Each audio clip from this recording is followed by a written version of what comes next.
2018. Our first order of business is to approve the agenda. Anybody have anything they'd like added to the agenda, any changes at all? If not, let's have a motion to approve the agenda. Second. A motion and a second. All in favor say aye. Aye. And opposed, minutes are, or the agenda is approved. Now let's look at the minutes. Anything that we see with the minutes, any corrections or additions? Mr. Chairman, I'll move to approve. We have a second? Second. Any discussion on the minutes? Not all in favor, say aye. Aye. Aye. And opposed, same sign. The minutes are approved. Okay. We have two action items this morning. The first is a special use permit for a group daycare. Mr. Hadley, you going to introduce that for us? Yes, thank you, Mr. Chairman. Application for a group daycare. The applicant is here. I'd like to have her come up and discuss. You have a new floor plan. There was a little miscommunication between state, the applicant, fire department, kind of everybody involved. She runs a family daycare at this location at this point that is approved by the state, and she's moving to a group daycare. The fire department, I believe, reviewed it under the family guideline, which there's a little different standard for the group daycare, and they're here to address their concerns on that. So one of the conditions that pertains to the fire department will change, but with that, I'd maybe just let the applicant kind of explain what she's doing and where we are and go from there. Thank you very much. So my name's Cassie, and then this is my twin sister Lexi, and we opened a family daycare in May. And while opening it the past couple of months, we've definitely realized that there is a need for daycare in Dickinson. So we decided that we were going to try and get a license for a group daycare so we could get some more kids. Like Walter was saying yesterday, the fire department called us and there was kind of miscommunication. He thought we were doing a family, getting license for a family daycare, and we're getting license for a group. So we can't use our basement now because it has to be 4 feet below ground level and ours is 8. So we quickly measured everything and got in touch with Emily.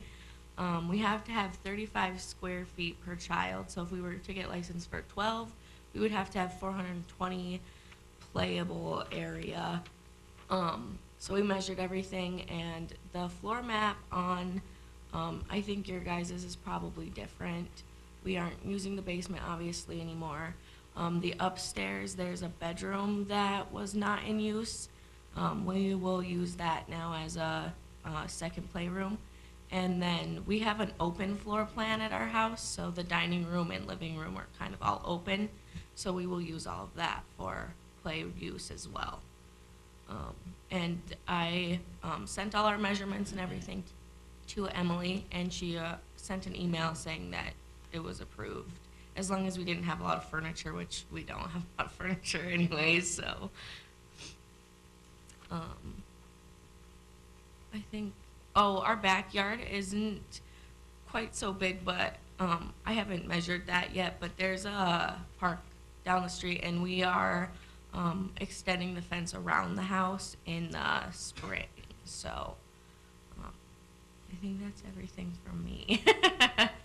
Cassie, thank you. They do have the new floor plan Okay. and the email. Oh, that perfect. went back and forth. And then the conditions of approval, you read through those, the rest of them, except for the one that pertains to fire. Yep. And we'll hear from them Yep. on what that would change to. Do you have any questions or concerns on those? Nope. Okay. Nope. Thank you. Thank you. Anybody have any questions for the applicant?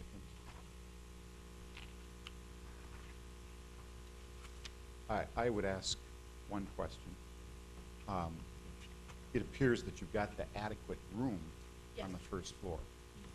That's one thing, but are you also telling us that you won't be using the basement? Oh yeah, at we all? can't use the basement now. So so my fiance, the homeowner, we have that bedroom upstairs, so we would be moving downstairs. So the basement wouldn't be used at all then. Yep. Anything else from anybody?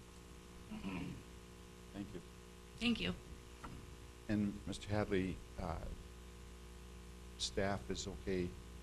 You made the recommendation for approval originally, Yes, so everybody's still okay with this? And as long as we amend that one condition that pertains to fire, after we hear what they want to amend their condition to, because the condition that I wrote was based on a family daycare condition that was submitted.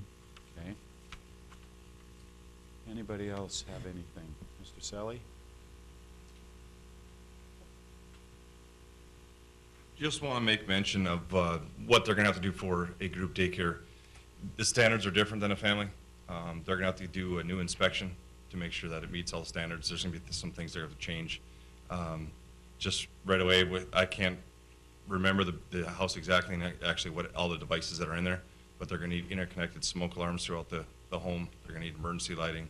The fire extinguisher and stuff like that we have addressed with the family, but it's, again, different standards for a group. And they'll have to just get a new fire inspection to make sure the home is safe for a group home, or Okay. daycare. And how does that process work? If we approve this morning, but it still needs more inspection, more review, how does that work? I don't think it's a problem, I guess, on our end. Basically, they have to get approved to be zoned as a daycare. They won't get a state license until they get an inspection from us. Okay. So this is kind of a process that involves all three entities in order for it to happen. And each one of us have our own piece. Mr. Chairman, if I could, condition number 2 is pretty broad. What I would suggest is that when Mr. Sully does the inspection, that we don't take this to City Commission for final approval until that inspection is done. I'm fine with that. Anything else for Mr. Selly? Thank you. Thank you. Okay, this is an SUP request, so we'll look for comments from the public. Anybody else from the public have any comments or any questions about the project, please come forward and state your name and try to answer questions. Anybody? Okay, if not, we'll close the public hearing portion of this. And any more comments from either staff or commissioners? If not, we'll look for a motion. Mr. Chairman, I move the City of Dickinson Planning and Zoning Commission recommend approval of the petition for a special use permit SUP-002-18 for the group daycare, subject to any appropriate conditions required by the commission, as meeting all requirements and intent of the Dickinson Municipal Code, and also being in the interest of public health, safety, and welfare. And I'll second. We have a motion and a second. Any more discussion concerning this request? If not, we'll vote. All in favor say aye. Aye. And opposed, same sign. The motion carries. Okay, we'll move to our second agenda item, which is a zoning text amendment that I think Mr. Josephson is going to walk us through. Thank you. Good morning. Good morning, Commissioner Jackson, Planning and Zoning Commissioners.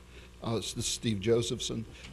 You have in front of you some additional changes to the downtown commercial zoning district. Last month, you had reviewed some draft changes and had gone ahead and made a recommendation to send them on to Planning and Zoning Commission. After the meeting was over, Planning Director Hadley and City Attorney Murtha and myself discussed the changes. One of the things we looked at was about the microbrewery pub and distillery, which was proposed for addition last month. The Planning and Zoning Commission had recommended making this a permitted use in both community commercial and general commercial. There was some discussion about notice, and last month the notice was to amend just the downtown commercial zoning district. So that's why we're coming back with this today. It's just a little legal cleanup so that so that this can go forward, so that the notice was made so that that change can be made. The other two changes were to add the microbrewery pub and distillery as a commercial use in section 39.03. And then Attorney Murtha had looked at the section 39.07 and wanted to make sure that the appeal process, there was no conflict in the appeal process. The standards that you looked at last month had said that if there were some disagreements about the design standards, administrative disagreement on the part of the applicant, they could bring it to the Planning and Zoning Commission.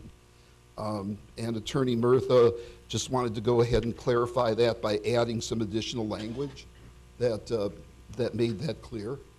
And also the other thing that you have in here, one of the commissioners last month had talked about seeing a zoning map for the downtown commercial zoning district. So we did include that, for you too, in case there were any questions about this. So these are just some minor changes, some cleanup. And if the Planning and Zoning Commission recommends approval today, staff will bring forward both these changes and the changes that you recommended approval of last month to City Commission for public hearing. And I'm here to answer any questions you may have. Any questions for Mr. Josephson? I guess I have one. Mr. Josephson, so the microbrew and the distillery would only be approved in the downtown district? No, so it's open. Yeah, Okay. here's the issue, was that the recommendation from Planning and Zoning last month was to make it in both community commercial and general commercial. However, the way the notice was written, Okay. the notice specifically said changes to the downtown commercial zoning district. So better on the legal side to play it safe. And the notice that went out did not specify zoning districts. So, so rather than running into a legal challenge later on, we're just bringing this back so that, yes, it would be a permitted use in community commercial and general commercial. Okay. Thank you. Anything else? Okay, this is a change to our zoning ordinance, so we will open up this change to comments from the public. Anybody in the audience have any comments or questions, please step forward. Give us your comments. Welcome. Thank you. It's nice to be here, Chairman Jackson and Commissioners and Planning Director Hadley and Mr. Kubis and Planner Steve Josephson and staff. My name is Jennifer Strange. I'm the new Executive Director of the Downtown Dickinson Association, and I had the opportunity to appear before the City Commission last night and do a thorough introduction and an update on what our association is currently involved in.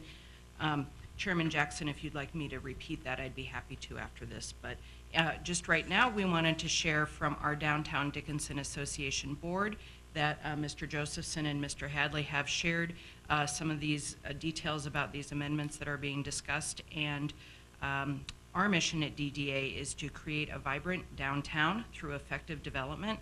And the downtown design standards, along with these amendments, will help in that mission.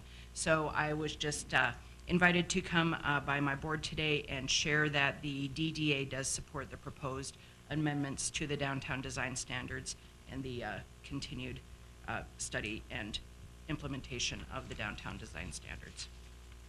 Good. Thank you, Ms. Strange. Anybody else have any comments or questions? Okay, with that, we'll close the public hearing. Anything more from commissioners? Now we'll look for a motion. I move the City of Dickinson Planning and Zoning Commission recommend approval of TAM-001-18, proposed changes to Article 39.03, Article 39.04, and Article 39.07 of the City of Dickinson Municipal Code as being compliant with the City of Dickinson Comprehensive Plan, as meeting all requirements of the Dickinson Municipal Code, and also being in the interest of the public health, safety, and welfare. Second. We have a motion and a second. Any more discussion? Not all in favor, say aye. Aye. And opposed, same sign. That motion carries. Okay, that takes care of our action items for today. We have a couple, 3 work session items we'd like to go into. The first is the residential landscape amendment. If I could, Mr. Hadley, we beat this up pretty good in a couple of meetings now. gotten a little bit hung up on location of trees. The ordinance encompasses a lot more than that. I think we need to keep that in mind. I notice in the materials you sent us that you have ordinances from, I think, 3 other communities, which is good to see. As I went through them, I didn't really see much that addressed that particular issue. Am I wrong, or did I miss it, or? Well, Mr. Chairman, I think that there's a couple, and I underlined it in the extra copies that I gave you, that talk about planting of trees in the boulevards. And I think the city of Minot gives it credit and actually will plant the trees if you give, donations or if they have monies available. They specifically talk about the boulevard throughout their whole process, and I actually visited with that gentleman, and that's something that they promote from the city of Minot. But I did not see anything in any of the 3 ordinances that require the planting of trees No. in residential areas. I think there was one that talked about multiple housing and commercial. I didn't see any of them. Yeah, the only reference was if you participated in their Yes. program, it would be in the boulevard. Yeah, okay. Yep. Okay, I just wanted to clarify that. And as you said, they promote it, but they do not require it. That's what I saw. Right. That's what I saw.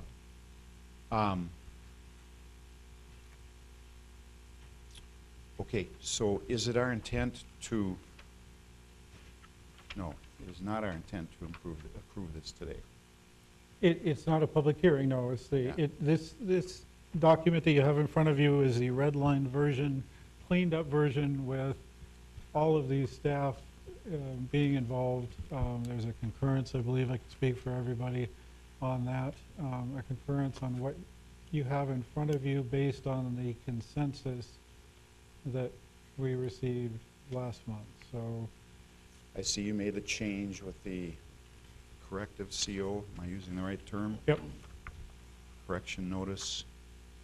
Yeah, it's under C 3908002. And Attorney Murtha would be here, and she probably will walk in at any time. She has some kid issues that she's dealing with, so. But is there anything else that we should be looking at again? Any other changes? I don't think there's any, in table 8-1, we put it from no requirement to non-applicable just because we're trying to make our downtown project, and it's a loosely driven project at this point that I'm doing. There's no final plans for the entire downtown area, so it's a little hard to require folks to do that, but we will highly encourage them to be involved and participate in our streetscape improvement project for the downtown core. So it wasn't a real easy way of saying that, so figured it would probably be easier just to deal with one-on-one as people are going through the process of redevelopment downtown. Long story, sorry, for a short answer. Okay.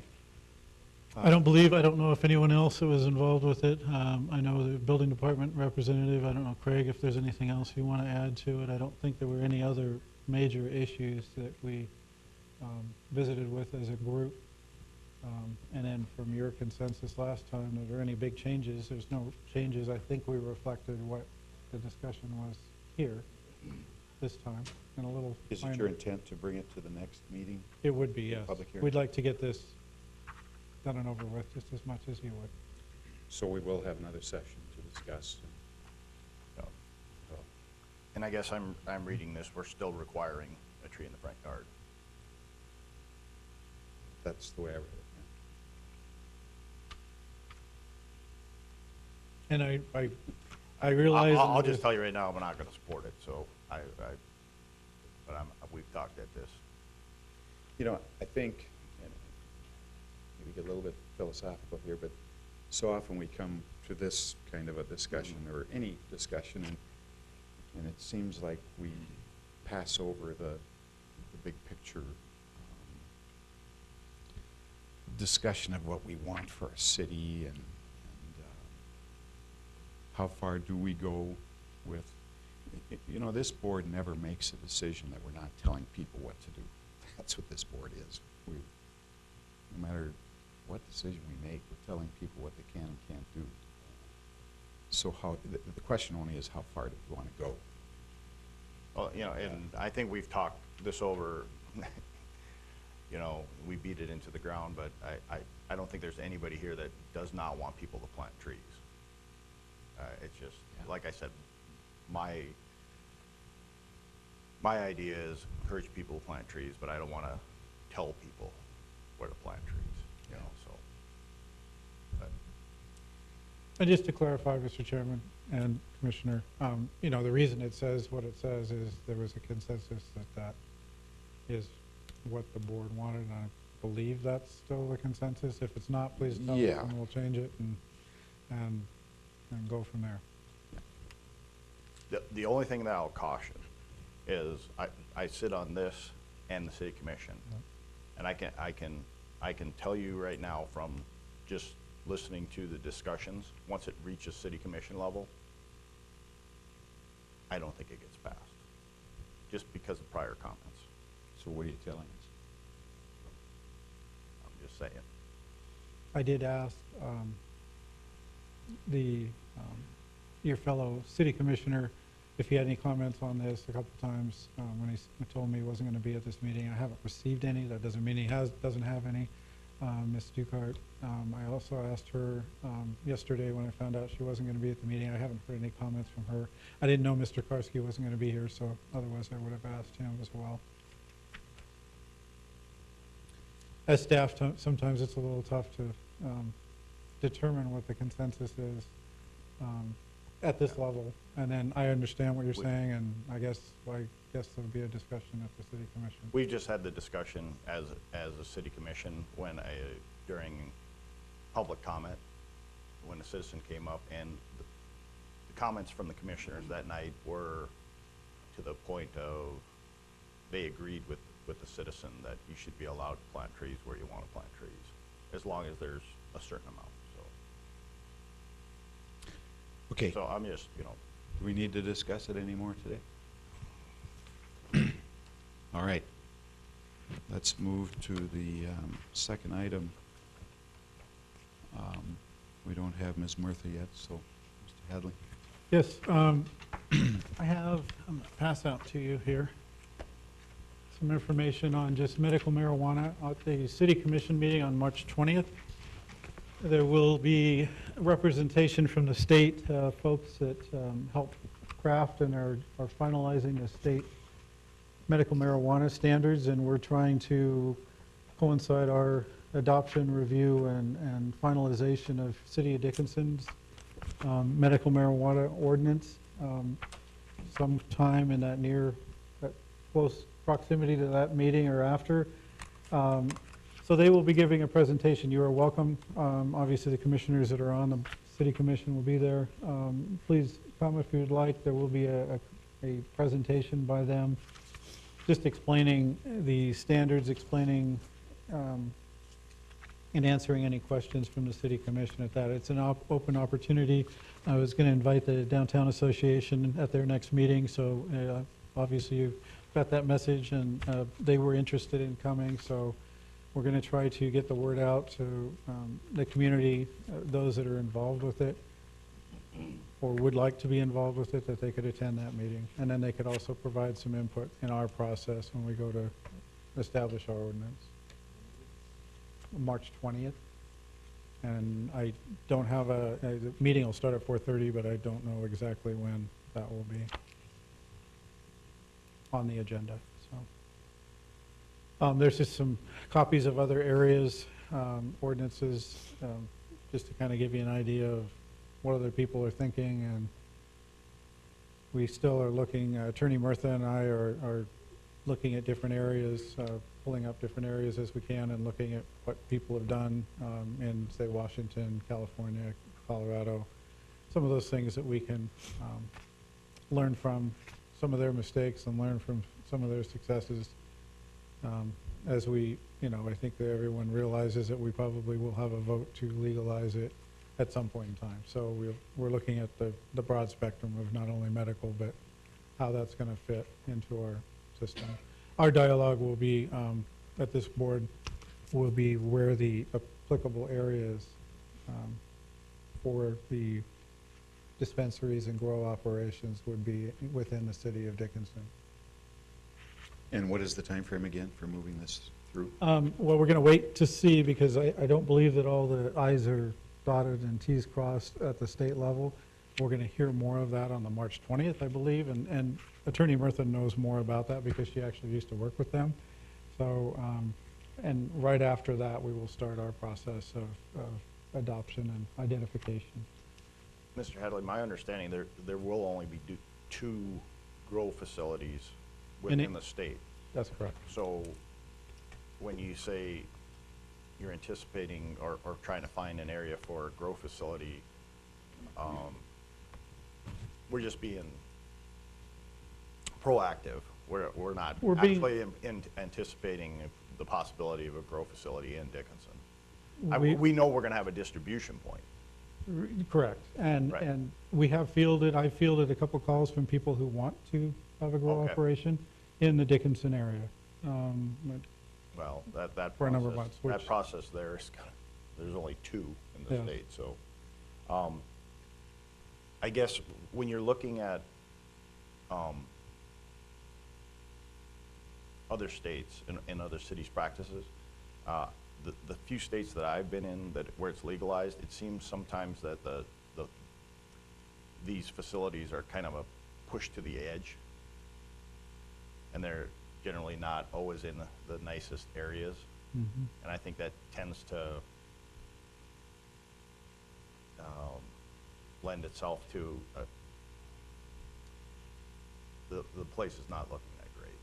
I mean, are we trying to incorporate it where we'll feel that a distribution point could be in our immediate city, or are we going to push it out to the industrial boundary? I think there was some concern about that, and obviously we don't have anything finalized yet, but I think there's some concern in having it in close proximity to schools, churches, residential areas. I think the Downtown Association is going to weigh in and give us their opinion on the downtown core. And then we also need to look at, if we think it's appropriate, where it would be for a dispensary in our commercial areas. Some of our commercial areas would be a little less conducive than others. So I don't know that we have a direction yet, but, there is a little bit of a stigma that, you want to push it off to the side, and, the grow operation, whether or not you incorporate it with the dispensary, that will make a difference as well. I think it just provides, it's a challenge then for law enforcement if we push it to the outside, rather than try to at least incorporate it somewhere within our commercial zoning. And I agree. And I I'm think, sure there's some areas that we just don't want in commercial, but I would hate to have it pushed out on the very edge of anything industrial, and then it provides a challenge for law enforcement out there. yeah. And I would agree. I have heard a few comments from moms that are concerned about events that might have a dispensary located directly adjacent to where we have a public event. That's the only comments that I've received from public members at this point, so. I think each state's kind of unique. I mean, you walk around in Colorado and they're right downtown.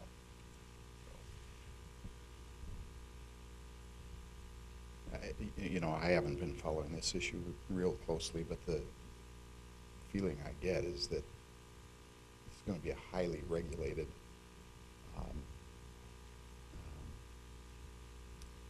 very careful situation in North Dakota by the time it's all said and done. To the point that I think if it was across the street here, I'm not sure it would make a difference. But I could be wrong. Okay, so It's more of an we'll be information. seeing this. Yep. Thank you. Okay. Next item, Mr. Kubus. Chairman Jackson, Commissioners, we had received some correspondence through the League of Cities for comment back to a interim legislative committee called the Natural Resources Committee. And it's regarding input through the, I guess, the public input process that they have at the state. You can read in the emails that I left on you, and I'll read it for the audience on Channel 19, but it says that the Natural Resource Committee has been assigned to study the cooperation and communication between the Public Service Commission and political subdivisions in regard to ensuring local ordinances and zoning provisions are considered and addressed as part of the application and public hearing process. The study must include examinations of the impacts on the relationships between landowners and the oil and gas industry, the efficiency of the siting process, including timelines associated with notifications and permitting, the public input process, and compliance with and enforcement of political subdivision zoning ordinances. So they're looking for some comments back regarding those things. We've met as staff, and I guess if I could step back, we've had some of these discussions, not with the Public Service Commission, but with the Department of Mineral Resources regarding oil wells specifically.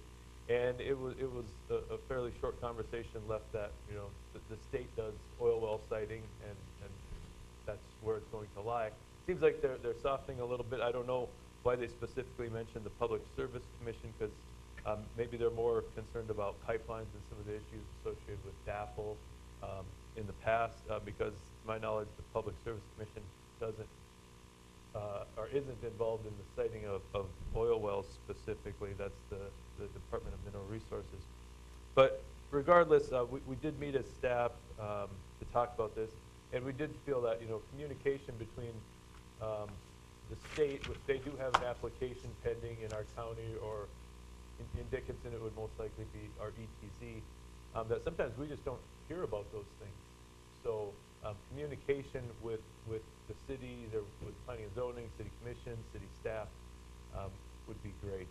Beyond that, I don't know that we'll still get much input on siting and things of that nature, but looking to hear if the board had any comments or concerns that we would certainly send on to the League of Cities, who's going to compile those and send them on to the state committee.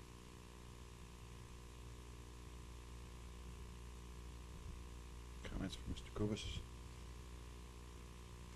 Yeah, I think this is really important. And even if it was just limited to the ETZ, which I suppose would be all we could ask for, I suppose. And if it does nothing but, if it could require communication, not a veto power over where things are cited, but if it could require communication, because most companies are going to work with you.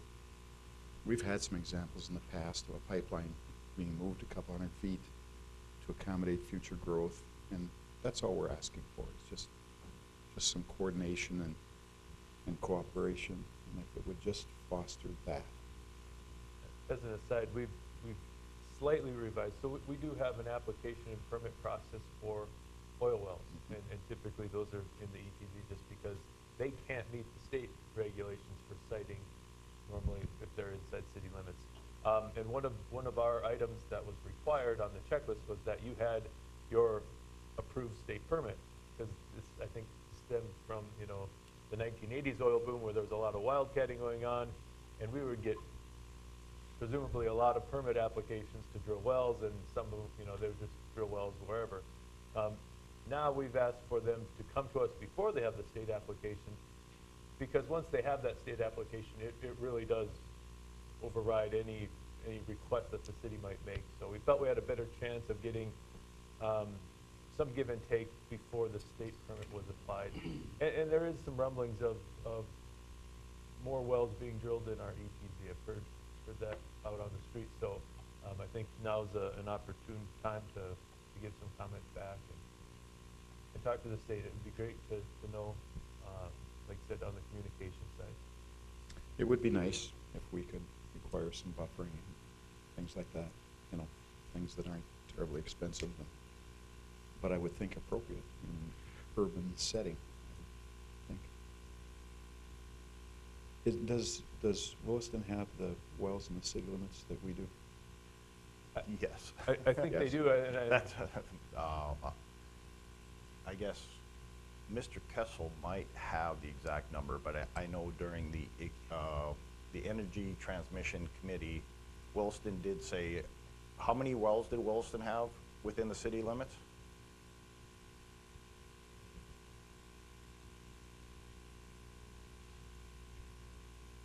My recollection is like 50, right, within their, I don't recall the exact number that they had, but when they presented, they also included their extraterritorial zoning. I can tell you it was a great many more than we do here in Dickinson. Are these mostly Bakken wells? Yes, they are. You know, the Bakken wells are one thing because they can reach for the oil. But these old lodgepole wells that we have and the other ones, it sure would have been nice to be able to have some input in the site. I know for a fact when I worked for Diamond Resources, I put a well right in the livestock yard. I mean, it was right behind the livestock yard, so I mean, it's within the city limits, so. Has there ever been any discussion about the stripper wells and I don't know what that discussion would possibly be, but these stripper wells are there only to maintain leases. I know there was a discussion at one time for legislation to,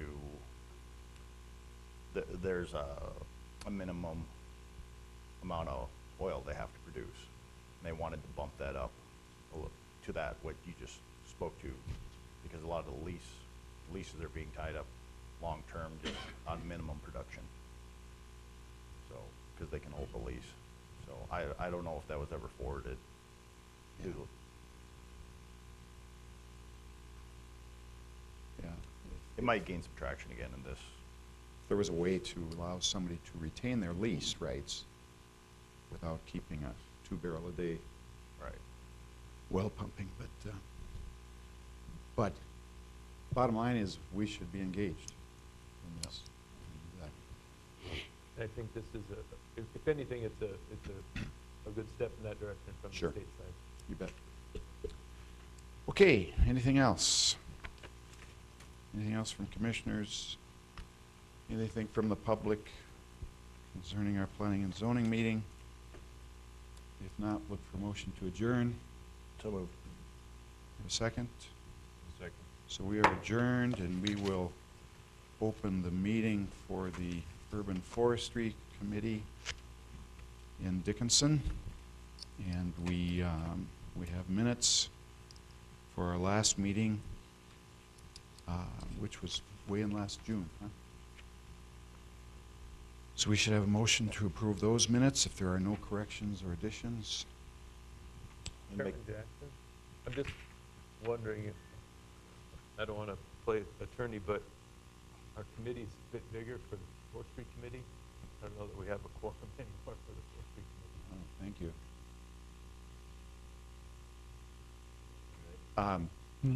And I believe we can still hold the meeting, we just can't take action on anything. But thank you for pointing that out, Mr. Kubis. So we will not approve minutes, and those should come back to us at the next meeting of Urban Forestry. But we certainly can have our reports. Mr. Hadley? Yes, thank you, Mr. Chairman. I have some, I'm going to hand out Planet Arbor Day solicitation we've sent out in the utility bills. You'll see on the back side of it also had our Renaissance Zone for public information. We have received quite a few donations already from the general public just to support Arbor Day for this year. I just wanted to have you see that, know that we're kind of actively, I think it was a pretty active program for solicitation of donations in the past, and we're just trying to bring that back. Arbor Day, as you can see, is May 18th.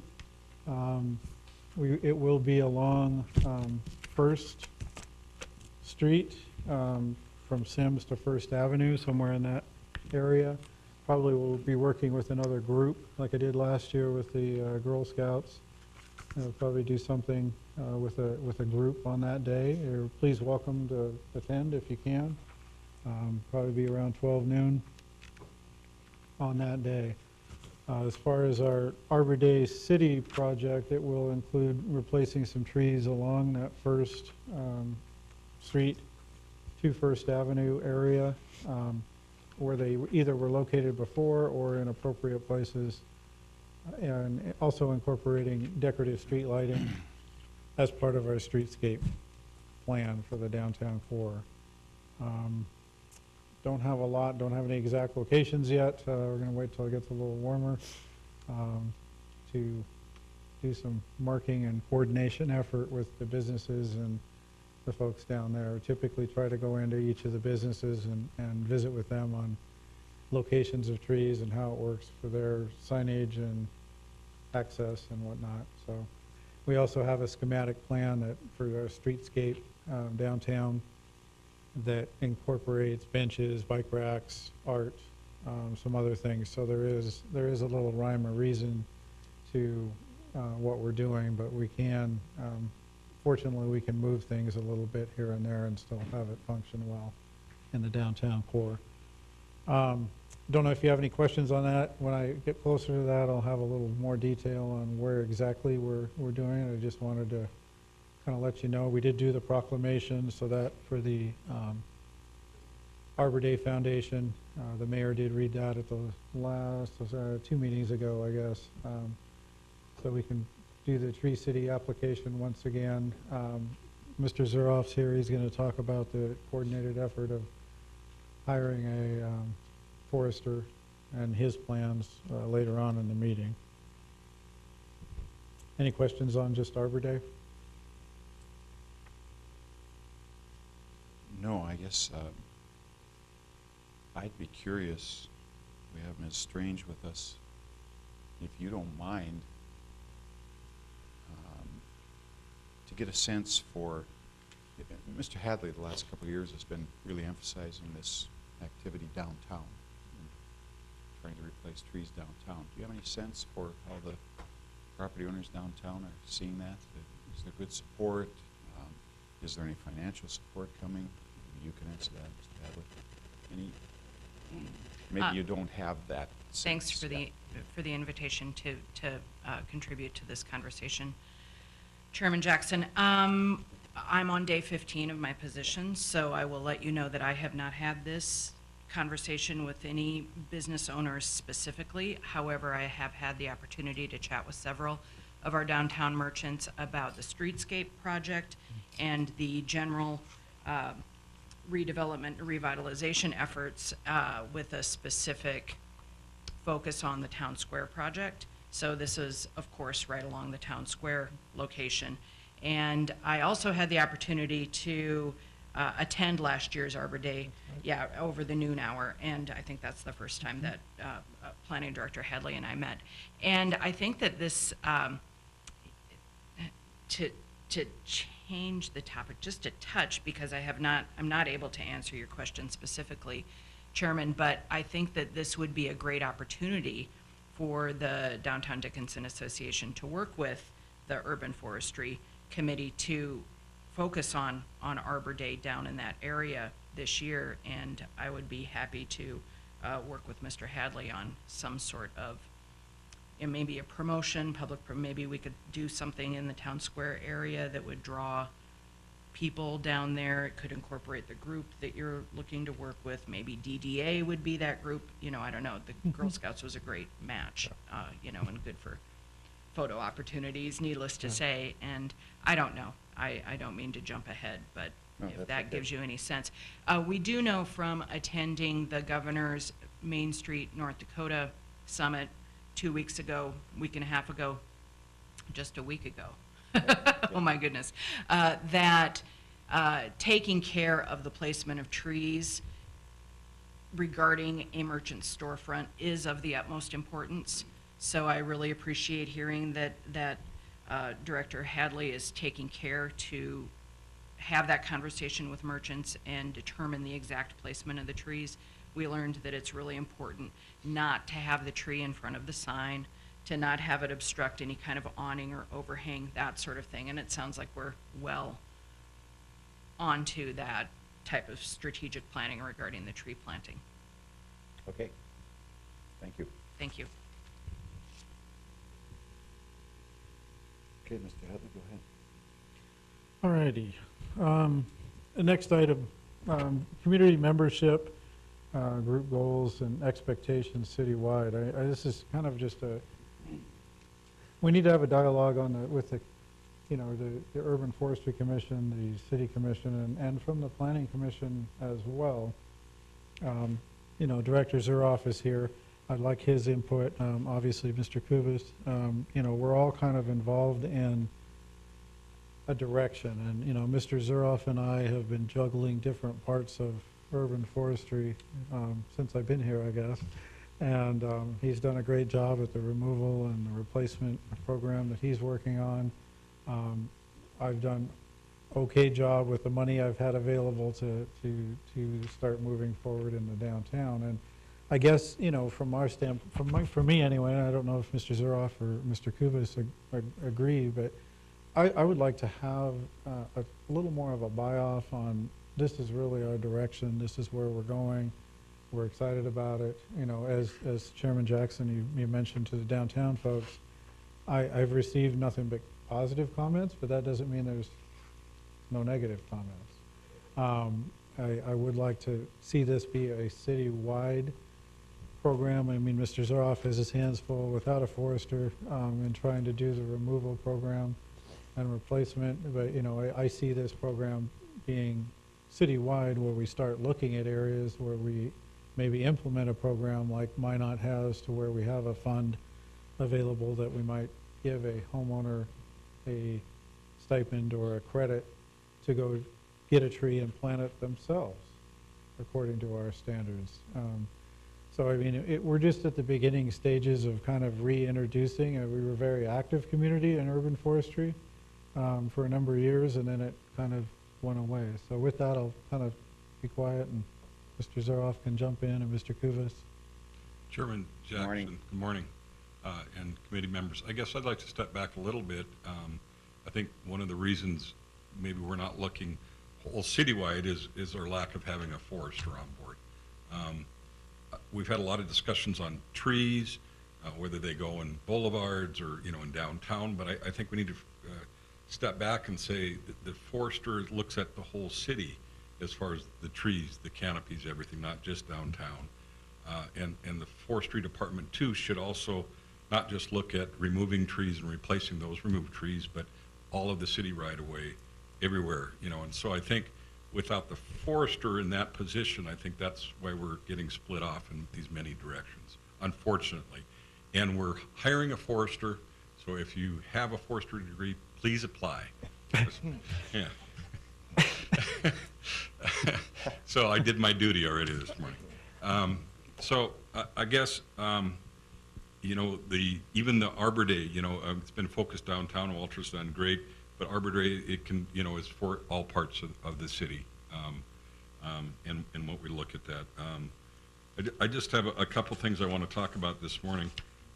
As Walter said, the Tree City Awards, Mayor Decker did go to that since the last meeting, and Dickinson is 24 years now as Tree City, and we did do the proclamation. So I think just that in itself shows that we are committed for forestry, and I guess without the forestry, with this conversation is I think the rec department maybe did forestry before, other avenues. Is there another way we can run this program? Is there another way we can have somebody monitor the trees and do all that? I guess that's one thing I want to bring up. Another thing is private property versus right-of-way. I know Mr. Decker's had that discussion a lot. Right now our regulations and ordinances say that if you have a diseased tree, the forester can require you to remove that tree. The forester is supposed to have a permit when you plant a tree in a boulevard or on your property. Those sort of things are in the ordinances, and we need to look at that also as part of all this discussion. So a quick overview of just last year's, what we did last year for removing the Dutch elm disease, and that's another issue that has been going on for a number of years. You know, I don't think you can stop Dutch elm. I think you can manage it, and that's what we've been doing, is managing it. Last year, we removed, I think, 82 elm trees. In your packet, you have the locations of all those trees that we removed, and it's just been our practice the last couple of years is if we remove a tree, that we consider replacing it the next year if the property owner wants it in the boulevard. We ask them, you know, if we want to replace the diseased tree, but if they have a different location, or a lot of these trees that have been downtown originally planted were too close to sidewalks, you know. So sometimes we don't replace them directly, but we try to populate it somewhere else. And I guess one more thing is the trees that we ordered for 18. You can see a list. We ordered 86 trees. These are the different varieties of trees that we order out of Kalispell in Montana. That's the same place that actually Taylor Nursery gets some of their trees. So those will be coming actually pretty soon. Hard to believe with this weather that we're thinking about planting trees, but they will be coming fairly soon. And we've been contracting the removal and the planting of these trees out since we haven't filled the forestry position. And if I could jump in here, Gary. These 86 are all replacements. They're just trees that we order. We've been looking at it the last couple of years as possibly replacing, you know, the ones we removed, but it's not necessarily for replacements. There's been that budget for tree plantings. It doesn't have to replace the Dutch elm disease trees. What's an example of where you'd be putting these trees if they're not replacement? Some of these we've planted, an example would be 10th Avenue East. North, we've put some of those in on that street. So maybe newer streets, that kind of thing? Newer streets, we put it around some infrastructure, you know, maybe around some lift stations that weren't part of the project. Some, you know, different areas that, along 21st is another place we put trees, that those, some of those have died. Is it your intent to replace the trees you've taken out? I'm not talking about in the yards, Right. but the boulevard trees. And maybe it's not one for one, but, you know. That's kind of the idea, and I guess that's been my focus since we haven't had a forester. That's easy for me, is if there's a tree, we replace it. Get rid of the Dutch elm and replace. That's kind of been my focus, just because it's the easy way to go. I guess I have one, I guess, question. I know the Park and Rec is developing a new park over on Gum Street, and there's a lot of mature trees in that area. Has there been any discussion with them? And do we still have a tree spade? We don't have a large tree spade. We did purchase a smaller one that goes Okay. on a Bobcat now, so we do have the capability. We got that at least for moving the smaller caliper trees. I'm just thinking there's a lot of nice trees in that area, and it would be a shame if they build that park and they basically chop down these trees. I mean, they're not overly huge trees, but they're probably in the 10 to, if you know what area I'm talking about, Gum, it just kind of Against dead the ends. interstate there. Yeah, against the interstate, that's where they want to put that. Those are pretty big. Are they pretty big? Okay. I was thinking there's some in there that could probably be transplanted, maybe moved. And there might be. Maybe moved into the, like you said, the lift station areas. And, you know, they have 10, 15 years of growth, so, Mr. Kessel left, I think. yes, he did. Yeah. You know, I don't think most people are aware of it, but 3 or 4 years ago, as things were moving very fast, and before tree spade was right, we were ready to, we had a landowner who had some small ponderosas, and there was a plan to move ponderosas to the interstate right-of-way between 56 and 59, as 56 was going in, as an entry to the city, you know, as a beautification thing, whatever you want to call it. and then we wrecked our tree spade. So it did never happen. But that's But my point is, good thought. Chairman Jackson and Commission, to the, in our ordinance too, it says that the forester is responsible for trees, you know, in the city, including the parks. And so that's been difficult too. Right. You know, so all these parks, that this fund, the forester fund, is supposed to manage the trees in that also. And so that another thing is the dollar amounts in that forestry fund, you know, are very limited. Are we, with the forester, Mr. Zuroff, are we just advertising locally right now? No, we've advertised, I think about 3 or 4 state areas Okay. in multiple forest colleges, you know. I think it's been on APWA, it's been, Okay. we did quite a bit of money, you know, putting it out there. And we've had 0? I don't think we've had any qualified applicants.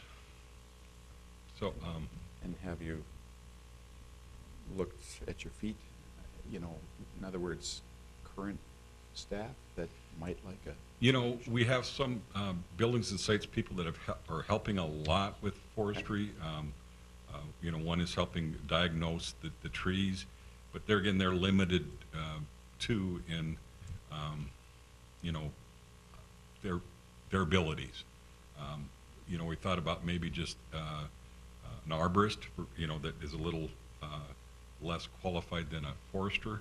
But I guess that's part of this discussion too. All these, you know, you're talking about forestry and, you know, I think all this discussion about trees, that if we had a forester, that position would be leading that discussion, is what I would like to see. ideally. Yeah. Mr. Chairman, if I could add in on that park, Engineer Kubis and I did review the plans. The Park District did share those with us, and we did mention that was one of our comments. We had, I don't know, 10, 12 comments of suggestions and guidance for them, was that they reuse or relocate those trees, whether Okay. for themselves, you know, or on site there. They aren't using the entire site, so I mean, they probably could easily use them on their site for themselves.